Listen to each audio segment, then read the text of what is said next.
Caring for parents, abandoning the elderly, a national crisis. When the Buddha was in the country of Auravasta, he gave the following teaching.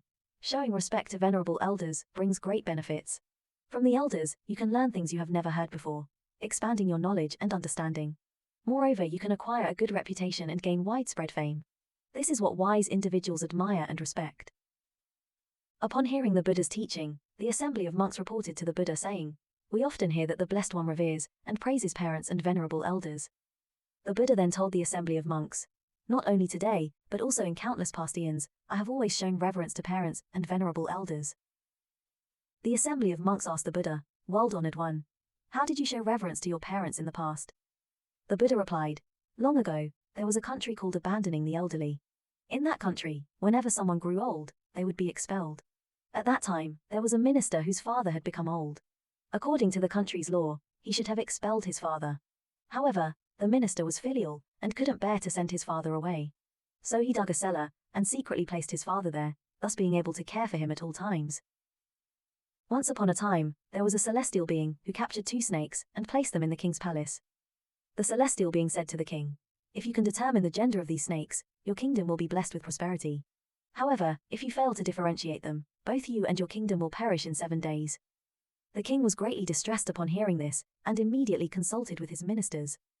Unfortunately, they were unable to distinguish between the snakes. The king then announced throughout the kingdom, "Whoever can identify the gender of these 2 snakes will be rewarded with high-ranking positions and abundant rewards." After returning home, the ministers sought advice from their fathers. One minister's father said, "It is easy to differentiate them. Just place something soft beneath the snakes and observe their behavior. If they become restless and cannot stay still, it is a male snake. If they remain calm and motionless, it is a female snake." Just as the father had suggested, they successfully determined the gender of the snakes. The celestial being asked another question. Who can be called awake in comparison to a sleeping person? And who can be called sleeping in comparison to an awake person? The king and his ministers were still unable to discern the answer, so they once again recruited people from the entire kingdom, but no one could provide a satisfactory response. The ministers went back to their fathers and asked, "What does this statement mean?" One father explained, "Such a person is called a practitioner," referring to the individuals who have attained the 1st, 2nd, or 3rd stage of enlightenment. They can be considered awake in comparison to ordinary individuals. However, in comparison to the 4th stage, the arahant, they can only be called sleeping. The ministers then answered the question based on their father's explanation. The celestial being posed another question. How much does this large white elephant weigh? The ministers discussed among themselves, but none of them knew the answer. They once again sought help from the entire kingdom, but no one could provide an answer. The ministers returned to their fathers and asked for guidance. One father advised, "First, place the elephant on a boat, and then put the boat in a large water reservoir. Mark the waterline on the boat. Next, load the boat with stones, and as it gradually sinks, mark the new waterline when it aligns with the previous mark. Finally, weigh the stones used to submerge the boat, and you will determine the weight of the elephant." The ministers successfully answered the question using this clever and wise method. The celestial being transformed into a hungry person, emaciated and frail, and approached them asking, "Is there anyone in this world who experiences greater hunger, poverty, weakness, and suffering than me?" The ministers carefully considered the question, but still couldn't answer. They went back to their fathers and inquired, "What does this mean?" One father replied, "In this world, there are people who are miserly, greedy, jealous, and disbelieving in the triple gem. They fail to support their parents, teachers, and elders. In their future lives, they will fall into the realm of hungry ghosts. Despite having a lifespan of hundreds and thousands of eons, they will never even hear the names clean water or rice. Their bodies will be as large as Mount Sumeru, with bellies resembling deep valleys and throats as thin as needles. Their hair will be as sharp as blades, coiling around their bodies from head to toe.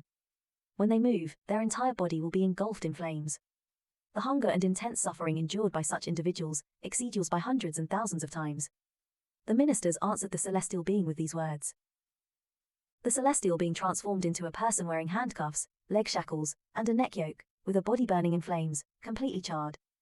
They came forward and asked, "Is there anyone in this world whose suffering surpasses mine?" The king and the ministers still couldn't provide an answer. The ministers returned to their fathers and sought guidance. One father said, "In this world, there are people who are disrespectful to their parents, harm their teachers and elders, betray their masters, and slander the triple gem. In their future lives, they will fall into the hells of sword mountains, fiery furnaces, boiling excrement, and blades and fires. They will endure immeasurable and boundless pain and suffering that cannot be measured. When compared to such conditions, the intense agony experienced by you surpasses it by hundreds and thousands of times. The ministers answered the celestial being with these words. The celestial being transformed into a woman, exuding immense grace and elegance, surpassing all women in the world. She approached and asked, "Is there anyone in this world as dignified as I am?" The king and the ministers remained silent, because no one could answer this question. The ministers returned to their fathers and sought guidance.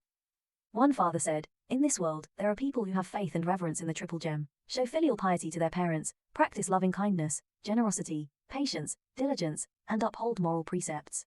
In their future lives, they will be reborn in heavenly realms, possessing exquisite beauty and dignified conduct, surpassing you by hundreds and thousands of times. If you were to compare yourself to such heavenly beings, it would be like an ugly sightless monkey in comparison." The ministers answered the celestial being with these words.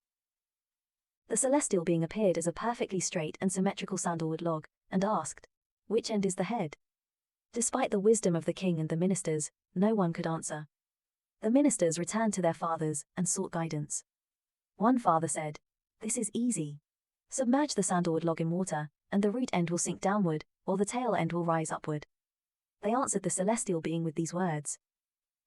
In this story recorded in the Miscellaneous Treasure Sutra, the father was none other than Shakyamuni Buddha, the minister was Venerable Sariputta, the king was King Ajatasattu, and the celestial being was Venerable Ananda. This story serves as a reminder to all children that they should be filial to their parents. As the saying goes, having an elderly person at home is like having a treasure. The wisdom and experience of the elderly are invaluable, akin to a living dictionary of life.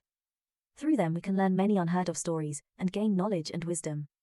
The saying filial piety is the foundation of all virtues emphasizes that among all the good deeds, big and small, filial piety to parents should be the top priority. Filial piety is not only a fundamental aspect of being a good person, but also the basis of Buddhist practice. If one cannot be filial to their parents, but claims to pursue the path of enlightenment, there is no reason or logic in such a statement.